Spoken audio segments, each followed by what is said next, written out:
My name is Simone Vance. I am 30 years old, and I want to tell you about the night I sat at a back table near a kitchen at my cousin's wedding and watched my family pretend they hadn't put me there on purpose. Table 11. That was mine. Round table at the far end of the reception hall, the one close enough to the kitchen that you could hear the sound of trays when the staff moved through the doors. I was seated next to a man named Gerald, who turned out to be the groom's second cousin from Baton Rouge and who I had never met before in my life. Across from me was Gerald's wife, a woman named Patrice who kept checking her phone, and two elderly relatives of someone whose connection to the wedding I never quite figured out.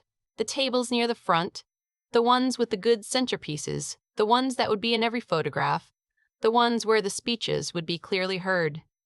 Those tables held my Aunt Gloria and Uncle Raymond and my mother's sisters and their husbands and cousins.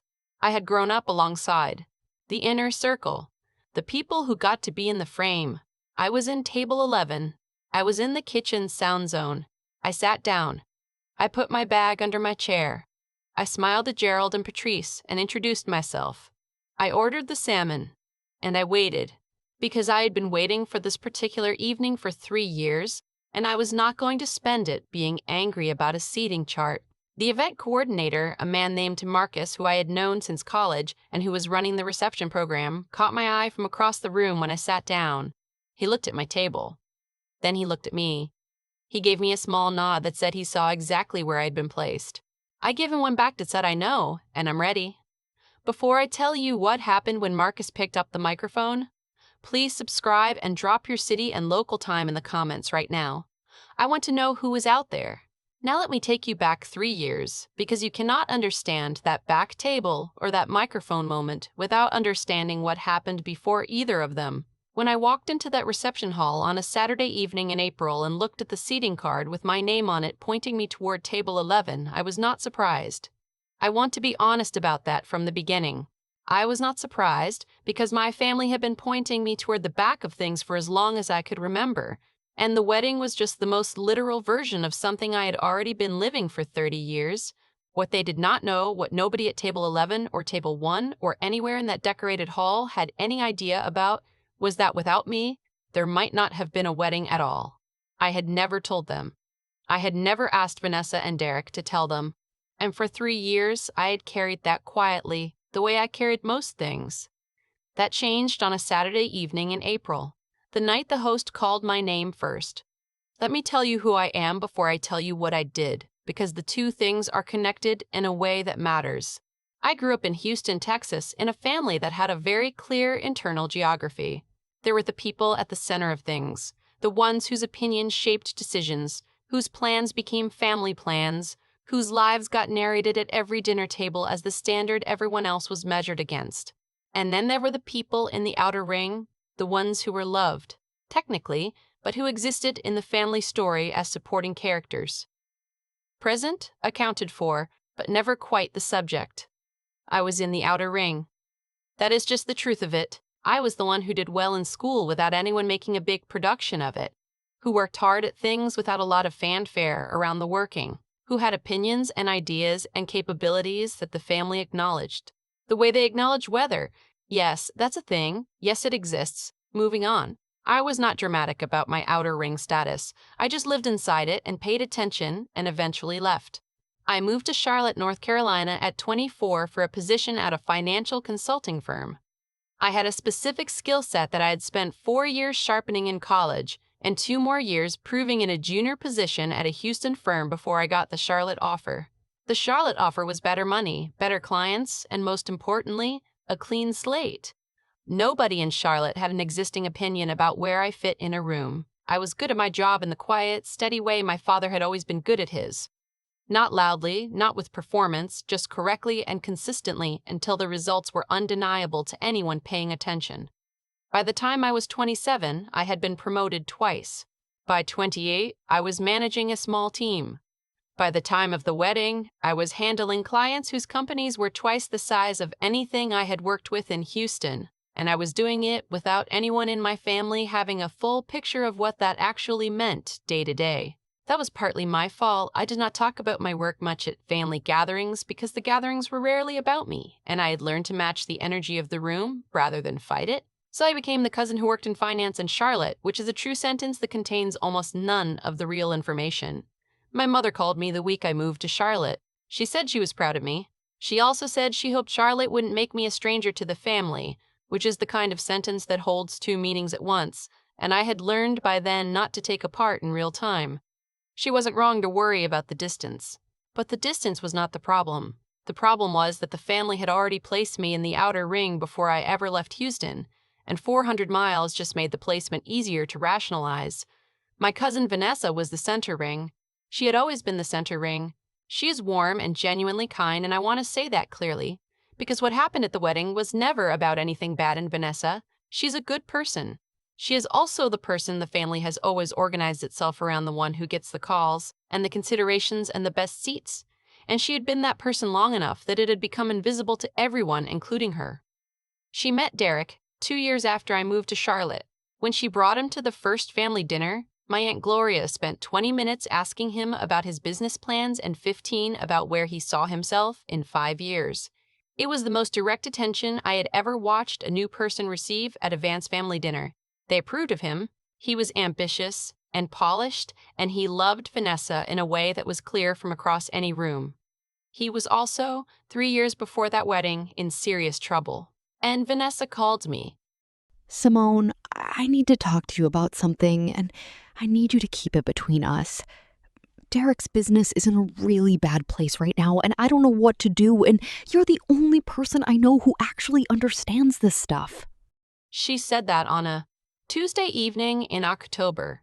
Her voice was careful, in the way of someone who has been carrying something alone for weeks and has finally found the person she can put it down in front of. I told her to start from the beginning. She did. Let me tell you about the family geography more specifically, because the seating chart didn't come from nowhere. Aunt Gloria is my mother's older sister, and she has always run the family the way a project manager runs a project, with clear hierarchies, defined roles, and a very specific idea of who belongs in which meeting. She loves fiercely and she organizes everything, and the combination of those two things means that the people she loves and the people she organizes around are almost always the same people, and everyone else is an asterisk. My mother is softer than Gloria, but she is also her younger sister, which means she has spent decades inside the organizational logic Gloria created and has mostly moved within it rather than against it. She loves me. She just does not always think to include me in the structures that get built. Because I left Houston and built my own structure, and distance got coded as a different kind of belonging. The cousins who stayed in Houston, Vanessa, Marcus, before he moved for work, a few others were visible in the way that proximity makes you visible. They showed up for the birthdays and the Sunday dinners and the impromptu things that don't get announced far enough in advance for someone 4 states away to plan around. They accumulated presence over years. I accumulated absence. And the family, over time, treated those two things as if they said something true about who cared and who didn't. There was a Thanksgiving 5 years before the wedding where the family decided at dinner that they were going to pool resources and do something meaningful for my grandmother's 80th birthday the following spring. They talked about a party, a trip, a piece of jewelry. Plans got made right there at the table, enthusiastically, with the energy of people who are glad to have a project. Nobody called me in Charlotte to ask what I thought. I found out through a group text 3 weeks later after the main decisions had already been made. When I mentioned that I would have liked to be part of the conversation, my Aunt Gloria said they hadn't wanted to bother me since I was so busy with work. I was busy with work. That part was true. The bothering part was the assumption that the work meant I didn't want to be asked. My grandmother's birthday party happened in April. I flew in. It was beautiful. I helped set up the morning of the event, and nobody mentioned that I hadn't been part of planning it, and I didn't mention it either. Simone, we're so glad you made it. It means so much that you flew in. My Aunt Gloria said that when I arrived with the flowers I had ordered for the centerpieces as a way of contributing something. She said it warmly, genuinely, and with the specific warmth of someone who has no idea that the sentence sounds like gratitude for a guest rather than inclusion of a family member. I thanked her and helped with the tables. I smiled through the whole afternoon, and I went back to Charlotte the next morning, and I kept building my life there, quietly, the way I built most things. I stopped being hurt by it after a while. I just started understanding it as a fact about the family, the same way geography is a fact. It was just how things were organized. That's what I told my friend Priya in Charlotte when she asked once why I didn't push back harder on the family's patterns. She looked at me for a moment and then she said that sounded like something a person says when they've made peace with something they should still be angry about. I told her she was probably right. Vanessa's call came on a Tuesday in October, 3 years before the wedding. I had just gotten home from a long day at the firm and I was still in my work clothes, sitting on my kitchen floor eating leftover pasta when my phone rang. She sounded different than usual. Tighter, like someone running on less air than normal. She told me about Derek's firm. He had been running it for 4 years, a small practice, 5 employees, doing mostly residential and small commercial work. He had landed a significant contract the previous year that was supposed to carry them through 18 months. The client had backed out 2 weeks before the call, citing a change in their development plans. The contract cancellation meant Derek was suddenly short the income he had already budgeted around. He had made commitments to his employees, to a lease expansion, to equipment that were now sitting unsupported. He had 2 months of operating runway, maybe 3 if he cut hard. After that, the firm would not survive in its current form. 2 of his 5 employees had already started quietly looking at other positions. He doesn't know I'm calling you. I told him I was going to talk to a friend about something unrelated. I need someone who knows how this stuff actually works, Simone. I need you. She said the last part quietly, like she wasn't entirely sure she had the right to ask. Like she had spent enough time in the family's geography to wonder whether calling the Charlotte cousin for something serious was the done thing. I told her I was here and I was listening. I told her to send me everything she had, the contracts, the financial statements, the payroll, the lease documents, all of it. I told her to give me 48 hours. Simone, I don't want this to feel like I'm using you. You have your own life and your own work, and I don't want. I stopped her before she finished the sentence. I told her that she had called the right person and that the right person was going to help her. And then I hung up and I opened my laptop and I started working. What I did over the next 6 weeks is not something I'm going to oversimplify, because the details matter for understanding what the back table actually cost and what Marcus saying my name actually meant. The first thing I did was ask for everything. Financial statements going back 2 years, payroll records, the original contract, the cancellation clause, the current client roster, the lease documents for his office space, the equipment financing schedule, all of it. Derek sent it in a compressed file on a Thursday morning with a message that said, "I don't even know what you're looking for, but here's everything I have." I started reading at noon. I was still reading at midnight. What I found was a business that was structurally sound and cash flow fragile. The original problem, the collapsed contract, was serious, but not unsurvivable if you looked at the full picture. The actual problem was that Derek had been operating without a clear financial map, which meant when the crisis hit, he could not see the real shape of what he had or where the levers were. He could only see the whole. I built the map. It took me 12 hours that first weekend and another 8 the following week. I identified 3 categories of spending that could be deferred without damaging the business's core function. I restructured the expense timeline so that the 2 remaining months of runway stretched into 4 if certain adjustments were made by the end of October. I flagged 2 employees whose roles, if reorganized, would let Derek reduce his payroll exposure without a single layoff. Then I looked at the revenue side, which was the more important half. Derek had 2 existing mid-sized clients who had been making comments in their project conversations, the kind of offhand comments that sound like casual conversation but are actually trial balloons about larger-scale work that exceeded the current project scope but that they would clearly direct to someone they already trusted if that someone made a clear and confident pitch. Derek had not followed up. He was too close to the crisis to see opportunity. I drafted 2 proposal frameworks. Not the final documents, those were his to build out and present. But the structure, the pricing rationale, the language that positioned expanded scope as a logical next step rather than an upsell. I wrote detailed notes on how to run each client conversation, what to listen for, where to push, and where to let the client lead. Then I picked up the phone and called a colleague at a regional development bank who worked specifically with small architecture and design firms. Simone, The restructured financials you sent me tell a completely different story than what he probably would have brought in on his own. This is a solid bridge case. I want to talk to him. That was Marcus's colleague at the bank. The morning after I sent her, Derek's cleaned up. Numbers. The relief in Derek's voice when I told him she wanted to speak with him is something I still think about sometimes.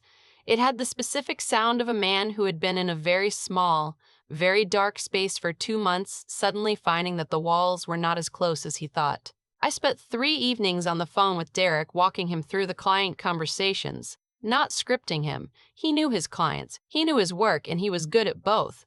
I was just helping him see clearly through the anxiety that had been distorting his vision. Simone, I want you to know that I have been in this industry for 15 years, and what you put together here is the clearest turnaround document I have seen for a firm this size. This is real, serious work. He said that the night I sent him the final version of the full restructuring package, his voice was steadier than it had been on any call since October. It sounded like someone landing after a long fall. It worked. I want to say that plainly because it is the part of this story that is easy to move past in favor of the more dramatic elements, and the working is the foundation of all of it. The 2 client conversations Derek had, the ones I helped him prepare for over 3 evenings on the phone, both converted. The first one took 6 weeks after the initial meeting and came through on a Thursday afternoon, and Derek called me before he called Vanessa. The second one took 11 weeks and was larger than either of us had projected it would be. Between those 2 contracts and the bridge financing the development bank extended, the firm's runway went from 2 months to 18. Derek's 2 employees who had been looking at their phones with that particular energy stayed. The lease was sustained. The equipment was paid down on the adjusted schedule I had modeled. By the spring, he hired a 6th employee. By the summer, Vanessa called me from the parking garage in Charlotte. That was the call I had been in the parking garage for, the one where I almost didn't pick up, and she said his firm had just signed its largest contract ever, a commercial development project downtown that doubled their previous biggest project. Simone, he wanted me to call you first. Before our parents, before anyone. He said you have to know before the family does. I sat in that parking garage for a long while after the call ended, not processing some big feeling, just sitting quietly with the specific satisfaction of something having worked the way it was supposed to work. The good kind of quiet. I did not call my Aunt Gloria. I did not send anything to the family group chat. I went home and I made dinner and I called Priya and she said, "I told you that was real work." I said she had been correct. 6 months later, Vanessa and Derek got engaged. The wedding was set for the following April, the same April when I found Table 11 and Gerald from Baton Rouge and everything that came after. It worked. The 2 client conversations Derek had, the ones I helped him prepare, for both converted, not immediately. The first one took 6 weeks after the initial meeting. The second one took 11 weeks, but they both became significant contracts, and between them and the bridge financing the development bank extended, Derek's firm survived the winter, rebuilt its reserve, and by the following spring was in a stronger position than it had been when the original contract had fallen through. He hired a 6th employee in April. He signed a lease on a small additional office space in May. By summer, Vanessa told me they were talking seriously about a future they hadn't been sure they were going to have 12 months earlier. She called me the first week of June that year. I remember because I was in my car in a parking garage in Charlotte and I almost didn't pick up. Simone, his firm just got its biggest contract ever, a commercial development project downtown. He wanted me to call you first, before anyone else. He said you need to know before the family does. I sat in that parking garage for a while after the call ended, not crying exactly, just sitting with the specific feeling of something having gone right that you were not sure was going to go right. I did not call Aunt Gloria. I did not send a message to the family group chat. I went home and I made dinner and I called my friend Priya. And I told her what had happened and she said, "I told you that was real work." I said she had been right. She usually is. Vanessa and Derek got engaged 6 months later. The wedding was set for the following spring. In April, which was the same month I sat at table 11 next to a man named Gerald from Baton Rouge. Let me tell you about the wedding day itself, because the back table didn't just happen at the reception. It had been quietly happening all day and the day before, and for a long time before the invitations were even sent. The rehearsal dinner was the Friday evening before the ceremony. It was at a restaurant on the west side of Houston, and the seating there told the same story the reception would tell the following night: the immediate family. The people who had been part of the planning since the beginning, who had been in the group chats and at the engagement party and in the car on the way to the venue tours. Those were at the central tables. I was at the end of a side table that had been added to accommodate the guest count, which put me in a spot where the conversation from the main table was audible, but not quite joinable. I sat next to Derek's colleague from the firm, a man named James, who was pleasant and easy to talk to and who had no idea that I had spent 6 weeks 2 years earlier helping to make sure Derek still had a firm for James to work at. I talked to James about Houston's restaurant scene and a renovation project his wife was planning and the logistics of flying in for a long weekend. It was a fine conversation. I was present. I was accounted for. The morning of the wedding, my mother and I had breakfast at her kitchen table. Just the two of us. She was in her good robe and her hair was already done, and she was nervous in the specific way of a mother at a family wedding. The tight energy of someone who wants everything to go exactly right for the people she loves. She asked how I was doing. I said I was good. She said she was glad I had made the trip down. I told her there was nowhere else I would be. That was true. What I didn't say was that I had sent Marcus a text the night before confirming that he still planned to open the reception the way he and Derek had discussed. He had texted back one word: locked. The ceremony was at a church on the west side of Houston. Vanessa was breathtaking in the way that women who love who they are marrying tend to be breathtaking. The joy was visible before she was even visible, if that makes sense. You felt her coming before you saw her. Derek cried at the altar in a way that made the room go warm. I cried in my middle section seat, and so did everyone else, and that part of the day belonged to all of us equally. After the ceremony, there was a gathering at Vanessa's parents' house before the reception venue opened. Champagne and appetizers and the careful choreography of a family taking photographs it will look at for 30 years. The photographer moved through the gathering efficiently, working through the list of formal shots and then wandering for candids. I was in the family photographs because I was family and nobody was going to exclude me from those. But the candids, the ones that happen organically, the ones that get posted and framed and made into the real archive of a day, those were happening in clusters I was adjacent to, but not quite inside. My Aunt Gloria hugged me at the gathering and said I looked wonderful, and meant it. My mother kept her hand on my arm for most of the hour in the specific way of a mother who is aware, somewhere under the surface, that her daughter is sitting a little outside of things and doesn't quite know how to pull her in. Simone, I'm so glad you're here. It means so much to have you here for this. That was Aunt Gloria, warmly and genuinely, right before the photographer arranged the family for the big formal shot. She meant it. She also said it with the energy of the host, welcoming a valued guest rather than a family member standing in her rightful place in the frame. I smiled and stood where I was placed. I looked at the camera, and then we drove to the reception hall, and I found my name card pointing me toward table 11. I saw your face when you found the card. I'm sorry, Simone. There were so many moving pieces, and I didn't have as much control over it as I thought I would. Vanessa caught me in the hallway outside the main hall, her voice genuinely apologetic and genuinely stretched thin in the way of a bride managing 15 things at once on a day designed to be only about one. I told her it was completely fine. I told her to go be happy because this was her night. I meant both things. And I also meant the third thing I did not say, which was that I knew exactly what Marcus had locked in for when the microphone came on. I straightened my dress. I walked to table 11. I introduced myself to Gerald from Baton Rouge and ordered the salmon and waited. I want to pause here for a moment because I know what you're thinking right now. You're thinking, why didn't she just tell someone? Why didn't she say what she'd done for Derek's business? Why did she let herself be seated at a back table at her own cousin's wedding without saying anything? I've asked myself that question. I have a real answer. Because I didn't do what I did for Derek and Vanessa so that the family would put me in the front row. I did it because Vanessa called me and she needed it and I had the ability to help. The help was the thing. The recognition was never supposed to be the currency. And beyond that, I had been trying to explain my value to this family in different ways my whole life. School grades that got a nod, a career that got acknowledged and then moved past, work done from Charlotte that got appreciated and then filed under the category of Simone doing her thing from a distance. I had tried the direct approach, and what I got back was warmth without understanding. I had decided a long time ago that the right response was not to keep trying to make the same argument louder.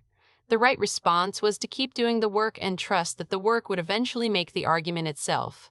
The thing I kept telling myself when I sat down at table 11 was that I knew what I had done.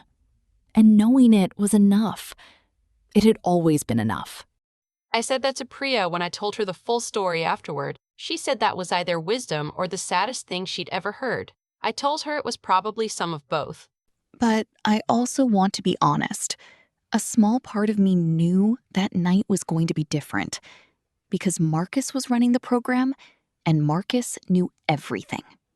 Marcus had been one of Derek's closest friends since college. He was the one who had suggested that Derek call me in the first place, the previous October, before Vanessa had made that call.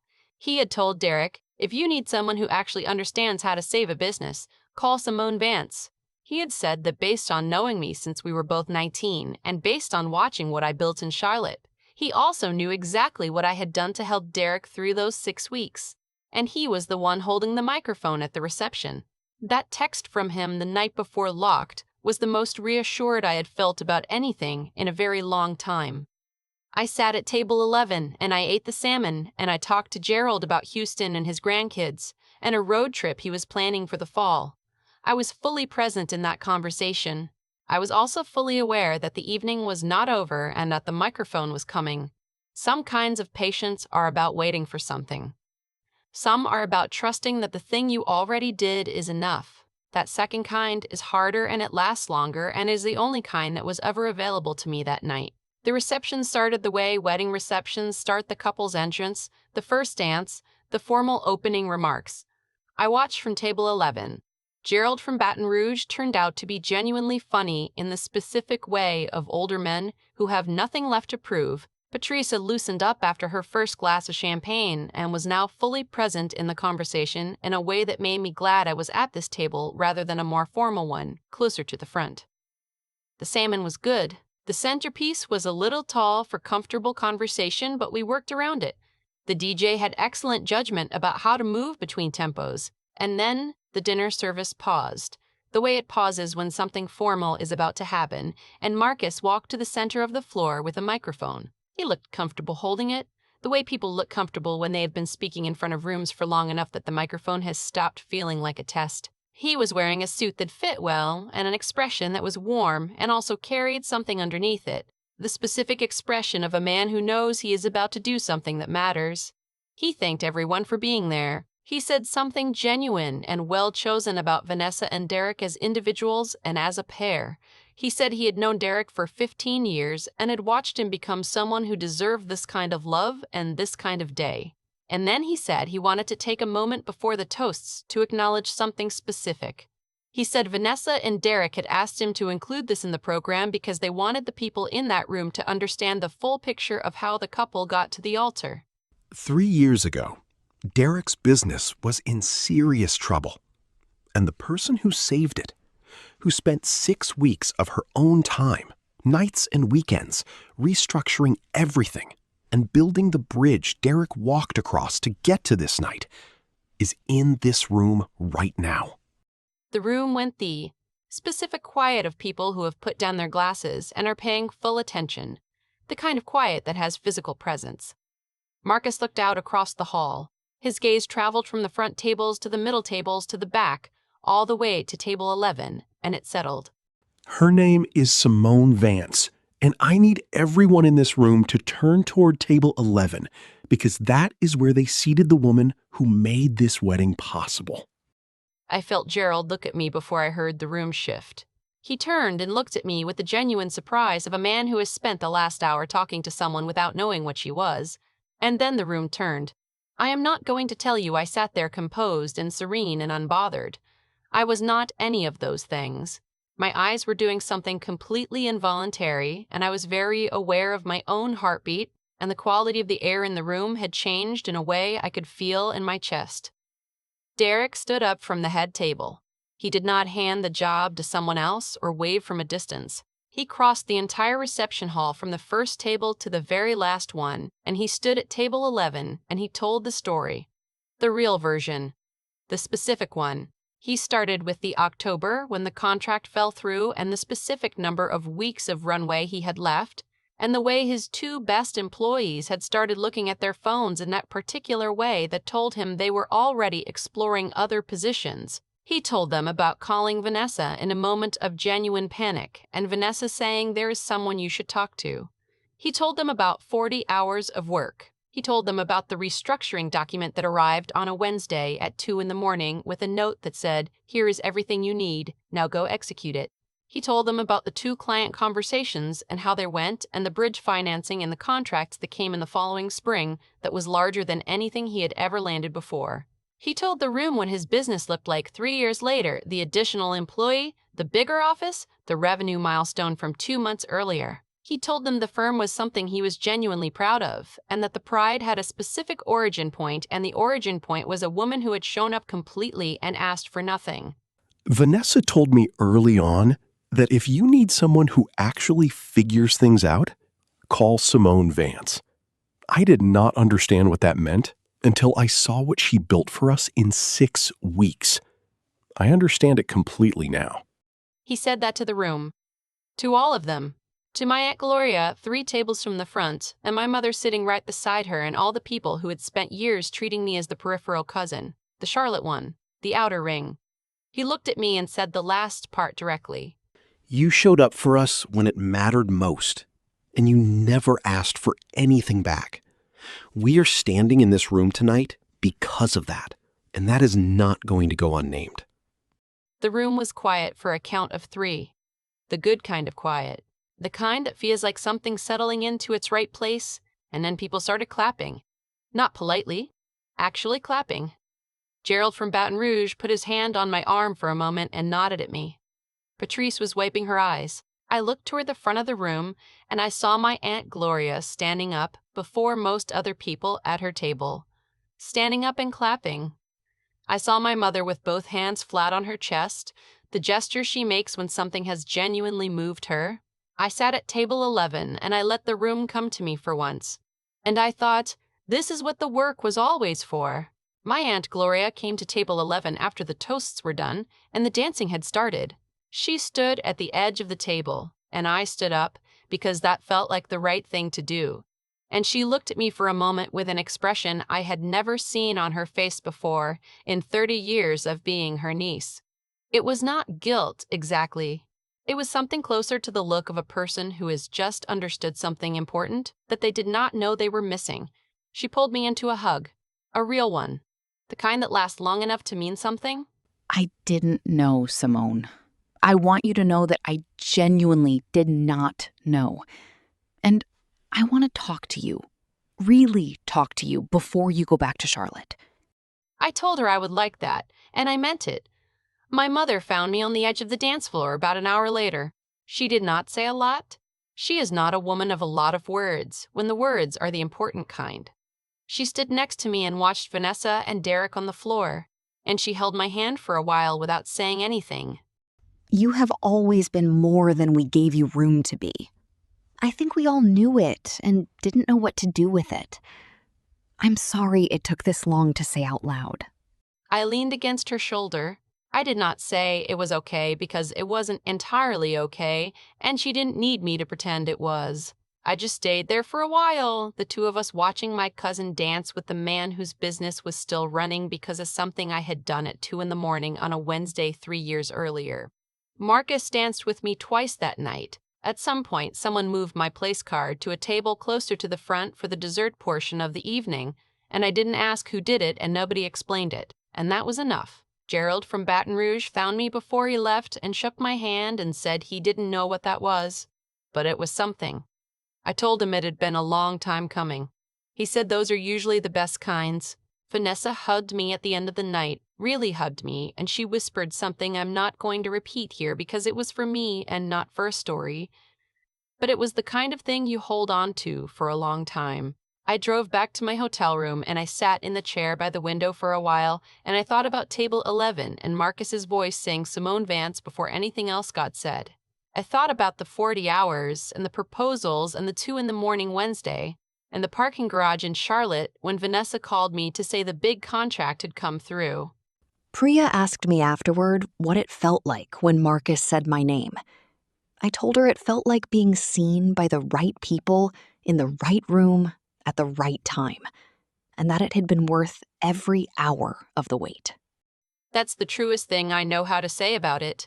I flew back to Charlotte on Sunday morning. I had a project meeting on Monday. I had a client proposal due Thursday.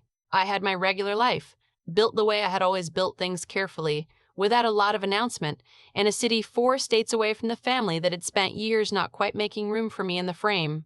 I made my own frame. And eventually, the people who mattered found their way into it. I want to say one more thing before I let you go. The family has been different since that wedding. Not completely different. These things don't flip overnight, and I don't expect them to. But different in the small ways that end up being the ones that count. My Aunt Gloria calls me now. Not for occasions, not to tell me about other people's news. She calls to ask how I am doing and what I am working on, and she asks follow-up questions the way my father used to ask. Follow-up questions, which is to say she is actually listening to the answers. My mother and I talk more honestly than we used to. That Saturday evening opened something between us that had been mostly closed for a long time, and we have both been choosing to keep it open rather than let it drift back. Vanessa texts me on random Tuesdays just to check in. Derek sent me a bottle of good wine on the anniversary of the day I sent him the restructuring document. The card said 2 years, and the firm just hit a revenue milestone that didn't exist when you found us. Thank you. None of this is a fairy tale ending where everything is suddenly perfect and everyone understands everything, and the seating chart at every future event puts me exactly where I belong. That is not how families work, and I am not interested in that story anyway. What I am interested in is what actually happened. A woman spent 6 weeks doing real, hard, meaningful work for the people she loved. She did it without asking for anything back. She sat at a back table near a kitchen and ate the salmon and talked to Gerald from Baton Rouge and waited. And then a man with a microphone said her name first. That is the whole thing. That is enough. The family has been different since the wedding, not transformed overnight, not restructured in some dramatic way, but different in the specific small ways that accumulate into something real if you pay attention. Aunt Gloria calls me now on random Tuesday evenings, which was never a thing she did before April. Not for news, not to tell me about someone else's situation. She calls to ask what I am working on, and she asks questions that show she has been listening to the answers from the previous call. It is early, and it is imperfect, and it is more than I had before. My mother and I have had 3 conversations since the wedding that were genuinely honest in ways we had not managed to be before. She has been doing the thing she does when she is working through something, being quieter and more deliberate in what she says. I recognize that in her because I do it too. We are both people who go quiet when we are actually processing rather than performing. Marcus and I have had 2 long dinners since the wedding where we talked about everything except the wedding, and that was exactly right. Derek sent me a card in October, 6 months after the wedding, 2 years after the parking garage call that said the firm had just closed its best quarter on record and that he thinks about the Wednesday at 2 in the morning every time they hit a new number. Priya asked me once what I think the back table was actually about. I told her it was about a family that had made a map of itself and put me in the wrong place, and a night that redrew the map. She said that was generous, to frame it that way. I said it was accurate, which is different from generous. The map is still being redrawn. That is a slow process, and I'm not in a rush. What I know is that I have a seat at the table now. That is not because I sat at the right one or spoke the right words at the right moment. It is because I did 40 hours of real work on a crisis that wasn't mine and never asked for anything back, and the work eventually made the argument that I had not been able to make on my own. My father used to say, "Do the work in front of you correctly, and the right people will eventually see it." He said eventually, which I always thought was the important word. He understood that timing and visibility are different things, and that the visibility follows the work if the work is real. He was right about that. He was right about most things. I just had to wait a little longer than either of us would have preferred. I said that out loud at his grave in Houston the morning before I flew back to Charlotte. I had driven over on the Sunday after the wedding before my flight. It felt like the right thing to do.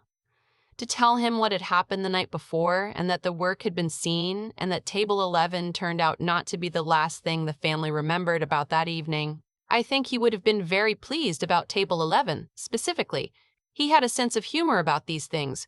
My name is Simone Vance. I am 30 years old. I live in Charlotte, North Carolina. I have a career I built from scratch, and a life I like, and a cousin whose husband still runs the firm that almost didn't survive a Tuesday in October 3 years ago. They sat me at Table 11.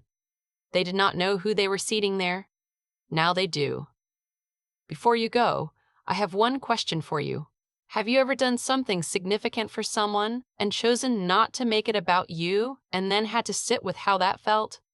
Tell me what you chose and whether you would make the same choice again. Leave it in the comments. I read every single one. If this story meant something to you today, share it with one person who needs to hear it. Subscribe and hit the notification bell so you're here for the next story. I will see you then.